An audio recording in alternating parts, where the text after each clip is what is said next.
ಶ್ರೀಮತೆ ರಾಮಾನುಜಾಯ ನಮಃ. ವಿಷ್ಣು ಸಹಸ್ರನಾಮದಲ್ಲಿರುವ 123ನೆಯ ತಿರುನಾಮ ಮಹಾತಪಃ. ಇಂದಿನ ಕತೆ 59ನೇ ತಿರುನಾಮ ಲೋಹಿತಾಕ್ಷನಲ್ಲಿ ಹೇಳಿದ ಕಥೆಯ ಮುಂದುವರಿಕೆಯಾಗಿದೆ. ಆ ಕಥೆಯಲ್ಲಿ ಬಂದ ಜೇಡು ಮಾಲ್ಯವಾನ್ ಎಂಬ ಶಿವಗಣನಾಗಿದ್ದನು.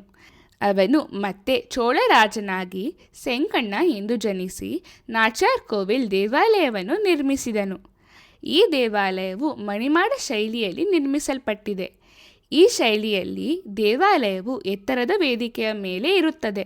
ಒಳಗೆ ಹೋಗಲು ಎತ್ತರದ ಮೆಟ್ಟಿಲುಗಳು ಇರುತ್ತವೆ. ಇದರಿಂದ ಆನೆಗಳಿಗೆ ಒಳಗೆ ಹತ್ತಲು ಸಾಧ್ಯವಾಗುವುದಿಲ್ಲ. ಇದು ಜೇಡು ಮತ್ತು ಆನೆಯ ಹಿಂದಿನ ಜನ್ಮದ ವೈರಾಗ್ಯದ ಸಂಕೇತವಾಗಿದೆ. ನಾಚ್ಯಾರ್ ಕೋವಿಲಲ್ಲಿ ಭಗವಂತ ಮತ್ತು ತಾಯಾರ್ ಶ್ರೀನಿವಾಸ ಪೆರುಮಾಳ್ ಮತ್ತು ಮಂಜುಳವಳ್ಳಿ ತಾಯಾರ್ ರೂಪದಲ್ಲಿ ದರ್ಶನ ಕೊಡುತ್ತಾರೆ. ಅವರ ಅನುಗ್ರಹದಿಂದ ಸೆಂಕಣ್ಣನು ಮೋಕ್ಷವನ್ನು ಪಡೆದನು. ಆದರೆ ಆ ಆನೆಯ ಪರಿಸ್ಥಿತಿ ಏನು? ಆ ಆನೆಯು ಪುಷ್ಪದಂತ ಎಂಬ ಶಿವಗಣನಾಗಿದ್ದನು. ಅವನು ಮತ್ತೆ ತಿರುವನಾರಾಯೂರಿನಲ್ಲಿ ಆನೆಯಾಗಿ ಜನಿಸಿದನು. ಅವನಿಗೂ ಮೋಕ್ಷವನ್ನು ಪಡೆಯಬೇಕೆಂಬ ಆಸೆ ಇತ್ತು. ಆದರೆ ಮಣಿಮಾಡ ಶೈಲಿಯ ದೇವಾಲಯದ ತೀಕ್ಷ್ಣ ಮೆಟ್ಟಲುಗಳ ಕಾರಣ ಅವನು ಭಗವಂತನ ದೇವಾಲಯಕ್ಕೆ ಹೋಗಲು ಸಾಧ್ಯವಾಗಲಿಲ್ಲ. ಆದ್ದರಿಂದ ಅವನು ಅದೇ ಕ್ಷೇತ್ರದಲ್ಲಿರುವ ಸಿದ್ಧನಾಥೇಶ್ವರ ದೇವಾಲಯಕ್ಕೆ ಹೋದನು. ಅಲ್ಲಿ ಶಿವ ಮತ್ತು ಪಾರ್ವತಿ ಸಿದ್ಧನಾಥೇಶ್ವರ ಮತ್ತು ಸೌಂದರ್ಯ ನಾಯಕಿ ರೂಪದಲ್ಲಿ ದರ್ಶನ ಕೊಡುತ್ತಾರೆ. ಆನೆ ಭಕ್ತಿಯಿಂದ ಮಾಲ್ಯವಾನಿನಂತೆ ನನಗೂ ಮೋಕ್ಷ ಬೇಕು, ಆದರೆ ನಾನು ಭಗವಂತನ ದೇವಾಲಯಕ್ಕೆ ಹೋಗಲು ಸಾಧ್ಯವಾಗುತ್ತಿಲ್ಲ, ದಯವಿಟ್ಟು ನನಗೆ ಮಾರ್ಗ ತೋರಿಸಿ ಎಂದು ಪ್ರಾರ್ಥಿಸಿತು.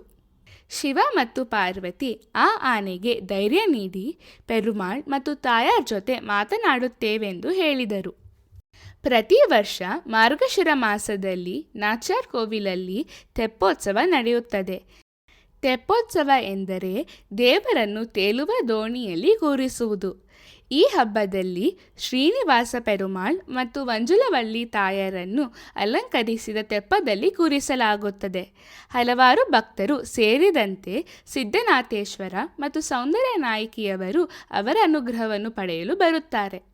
ತೆಪ್ಪೋತ್ಸವದ ಸಮಯದಲ್ಲಿ ಸಿದ್ಧನಾಥೇಶ್ವರ ಮತ್ತು ಸೌಂದರ್ಯ ನಾಯಕಿ ಆನೆಯ ಮನವಿಯನ್ನು ಪೆರುಮಾಳ್ ಮತ್ತು ತಾಯಾರ್ ಮುಂದೆ, ನಮ್ಮ ಆನೆ ಪುಷ್ಪದಂತನು ನಿಮ್ಮ ಅನುಗ್ರಹದಿಂದ ಮೋಕ್ಷವನ್ನು ಪಡೆಯಲು ಬಯಸುತ್ತಿದೆ, ಆದರೆ ಅದು ನಿಮ್ಮ ದೇವಾಲಯಕ್ಕೆ ಹೋಗಲು ಸಾಧ್ಯವಾಗುತ್ತಿಲ್ಲ, ದಯವಿಟ್ಟು ಅದಕ್ಕೆ ಸಹಾಯ ಮಾಡಿ ಎಂದು ಹೇಳಿದರು.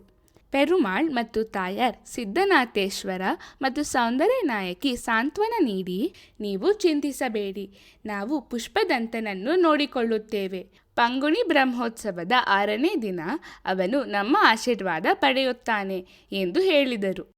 ಆ ದಿನ ಶ್ರೀನಿವಾಸ ಪೆರುಮಾಳ್ ಮತ್ತು ಮಂಜುಳವಳ್ಳಿ ತಾಯಾರನ್ನು ಗಜವಾಹನದಲ್ಲಿ ಉತ್ಸವವಾಗಿ ಕರೆದುಕೊಂಡು ಹೋಗುತ್ತಾರೆ. ಈ ಉತ್ಸವದ ವಿಶೇಷವೇನೆಂದರೆ ತಾಯಾರ್ ಮುಂದೆ ಕುಳಿತು ಅಂಕುಶವನ್ನು ಹಿಡಿದಿರುತ್ತಾಳೆ ಮತ್ತು ಪೆರುಮಾಳ್ ತಾಯಾರ್ ಹಿಂದೆ ಕುಳಿತುಕೊಂಡಿರುತ್ತಾರೆ. ಶಿವ ಮತ್ತು ಪಾರ್ವತಿ ಈ ದಿವ್ಯ ದರ್ಶನವನ್ನು ನೋಡಲು ಬಂದಾಗ ಅವರು ಪುಷ್ಪದಂತನ ಬಗ್ಗೆ ಕೇಳಿದರು. ಅದಕ್ಕೆ ಪೆರುಮಾಳ್ ಮತ್ತು ತಾಯಾರ್, ನಾವು ಯಾರ ಮೇಲೆ ಕುಳಿತಿದ್ದೇವೆ ಎಂದು ನೋಡಿ, ಅದು ನಿಮ್ಮ ಆನೆ ಪುಷ್ಪದಂತನೇ. ನಾವು ಅವನಿಗೆ ಆಶೀರ್ವಾದ ನೀಡಿದ್ದೇವೆ, ಅವನು ಮೋಕ್ಷವನ್ನು ಪಡೆಯುತ್ತಾನೆ ಎಂದು ಹೇಳಿದರು. ಭಗವಂತನ ಸ್ವಭಾವವೇ ಹೀಗೆ. ತನ್ನ ಬಳಿಗೆ ಬರಲಾಗದ ಭಕ್ತರನ್ನು ಹುಡುಕಿಕೊಂಡು ಅವನೇ ಹೋಗುತ್ತಾನೆ.